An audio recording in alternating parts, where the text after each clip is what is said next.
Hello గురు, మీ అందరికి Instagram reels లో ఎంతో ట్రెండింగ్ గా మారిన నెల్లూరు బారా షాహీద్ రొట్టెల పండక్కి మనం కూడా వచ్చేసాం. ఎందుకంటే మనం కూడా కోరికలు చాలా కోరుకున్నాం. అందిట్లో 5 కోరికలు కోరుకుంటే 4 కోరికలు సక్సెస్ఫుల్ గా నాకు కంప్లీట్ అయిపోయినాయి. మనం కోరుకున్న తర్వాత అది నెరవేరిందంటే కంటిన్యూ గా వచ్చి 3 సంవత్సరాలు మనమైతే ఆ కోరికని మళ్ళీ రొట్టెల ప్రకారంగా వదులుకోవాలి. అంటే మనలాగా పట్టుకునే వాళ్ళు ఎవరైతే ఉంటారో వాళ్ళకి అందించాలన్నమాట. వదలటం అంటే చాలా మంది వచ్చే నెలల్లో వదులుతాం అనుకుంటారు, కానీ కాదు. ఇప్పుడు మన కోరిక తీరిపోయింది. ఆ కోరిక సంబంధించిన రొట్టెని మనం వేరే వారికి ఇస్తాం, అలాగే చేయి మార్చుకుంటాం అనమాట. ఈయన పేరు నాగభూషణం అన్న. మన రొట్టెల పండుగలో ఈయన గేమ్ సెట్టింగ్ అయితే వేశారు. ఈయన కూడా మన ఎగ్జిబిషన్ లైనే. చాలా మంచోడు అన్న.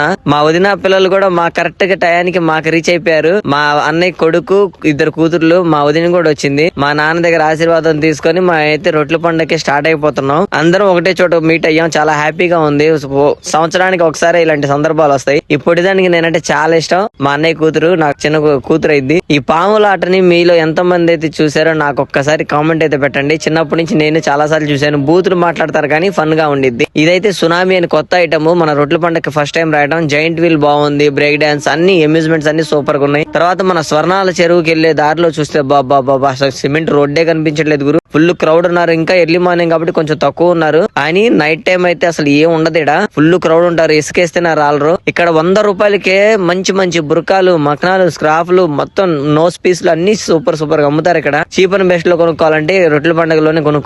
మనం రొట్టెల పండుగ అనేది కోరిక తీరిపోతే రొట్టెలు వదలాలి. కొంతమంది ఇంటికాడి నుంచి రొట్టెలు తయారు చేసి తెచ్చుకుంటారు. కానీ ఇక్కడ అలాంటి ఫెసిలిటీ ఒక్కొక్కళ్ళు చేసుకోలేరు కాబట్టి ఇక్కడ అమ్ముతా ఉంటారు. 2 రొట్టెలు చిన్న బెల్లం ముక్క కవర్ లో పెట్టి 20 రూపాయలకి అమ్ముతారు. అది తీసుకొని మనం వెళ్ళి రొట్టెలు మార్చుకుంటాం అనమాట. మనకి ఇష్టమైతే ఇలా తీసుకుందాం, లేదంటే ఇంటికాడి నుంచి అయినా తయారు చేసుకుని తెచ్చుకోవచ్చు. దానికి అభ్యంతరం ఏమీ లేదు. స్వర్ణాల చెరువు లోపలికి వెళ్ళడానికి నాకు అరగంట పట్టిందంటే నమ్మండి మీరు. అబ్బాబ్బాబ్బా అసలు ఏం ఉన్నారు గురు క్రౌడ్. మీరు చెప్పులు ఇక్కడ ఎంట్రన్స్ లో ఒక ఆయనకి వదిలేసి వెళ్ళిపోవచ్చు టోకెన్ తీసుకొని. లేకపోతే మీ చెప్పులు మటాషు. నా భార్య మొక్కుకొని ఫస్ట్ స్నానం అయితే చేస్తుంది. స్వర్ణాల చెరువులో మునిగితేనే మనకి ఇప్పుడు గుళ్ళోకి వెళ్ళేటప్పుడు కోనేరులు ఎలా మునుగుతామో అలా మునిగినట్టు అయింది అనమాట. మన పాపాలన్నీ ఇంకా మనమే కడిగేసుకున్నట్టు అయిపోయింది. నేను కూడా శుభ్రంగా స్నానం చేసి రెడీ అయిపోతాను. ఈ స్నానంలోనే నేను వజూ కూడా చేసేసుకుంటాను. అసలు నేను బతికొండడానికి కారణం ఈ నెల్లూరు బారా షాహీద్ దర్గానే. ఎందుకంటే నేను పుట్టినప్పుడు నాకు చాలా రకరకాల వ్యాధులతో ఇబ్బంది పడతా ఉంటే మా అమ్మ ఇక్కడ ఆరోగ్య రొట్టె తీసుకుని నన్ను బతికించుకుంది. అప్పుడు దాకా ఎన్నో హాస్పిటల్స్ తిరిగింది మా అమ్మ. అప్పుడు దాకా నేను కోలుకోలేకపోయాను. ఎప్పుడైతే ఇక్కడ ఆరోగ్య రొట్టె తీసుకుని మా అమ్మ నన్ను బతికించుకుందో అప్పటి నుంచి మా అమ్మకి బారా షాహీద్ దర్గా అంటే చాలా నమ్మకం.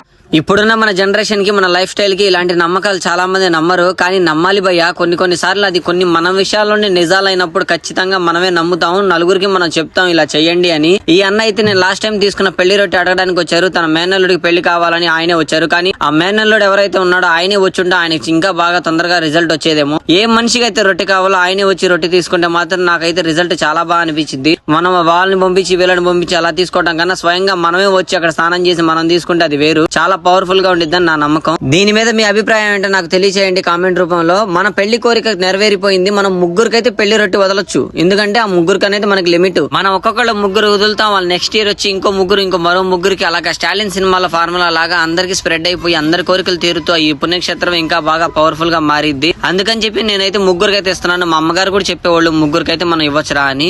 నా భార్య కూడా చదువు రొట్టె తీసుకుని తన డిగ్రీ కంప్లీట్ చేసుకుని ఎంచక్క కొన్ని రోజులు జాబ్ చేస్తూ నాతో పాటు సంతోషంగా ఉండింది. అందుకని చదువు రొట్టె కూడా వదలడానికి వచ్చాము. ఎవరికో కాదు, నా వదినోళ్ళ పిల్లలకి, చిన్న పిల్లలు కదా, వాళ్ళు చదువుకున్నారని చెప్పి మా వదిన చదువు రొట్టెని పట్టుకుంది. మా వదినకి నా భార్య చదువు రొట్టె ఇచ్చుకొని తన మొక్కుబడిని అయితే తీర్చుకుంది.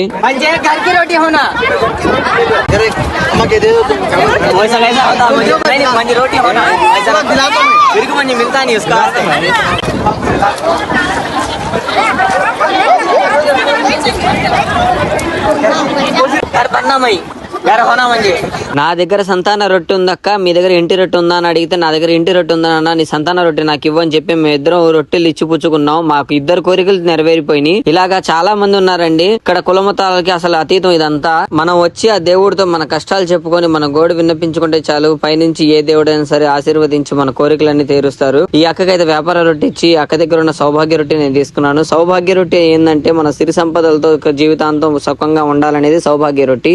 హిందీలో దీన్ని బర్కత్ కి రోటీ అంటారు. నేను నా వ్యాపార రొట్టె ఇచ్చి అక్క దగ్గర ఉన్న సౌభాగ్య రొట్టె తీసుకున్నాను. దీంతో నాకు రొట్టెలన్నీ కంప్లీట్ అయిపోయినాయి. ఈ సంవత్సరం అయితే చాలా సంతోషంగా నా మొక్కుబడులన్నీ నేను క్లియర్ చేసుకున్నాను. మీరు ఏ రూట్లో వదిలారు? మీరు ఎప్పుడు వచ్చారు? గంధా మహోత్సవాన్ని మీరు చూసారా లేదా? బారా షాహీద్ దర్గా లోపలికి వెళ్లి మీరు దర్శనం చేసుకున్నారా లేదా నాకు కామెంట్ చేసి చెప్పండి. ఖచ్చితంగా చెప్తారని నేను నమ్ముతున్నాను. నా వీడియోస్ మీకు నచ్చితే like and share and subscribe చేయండి. Thanks for watching.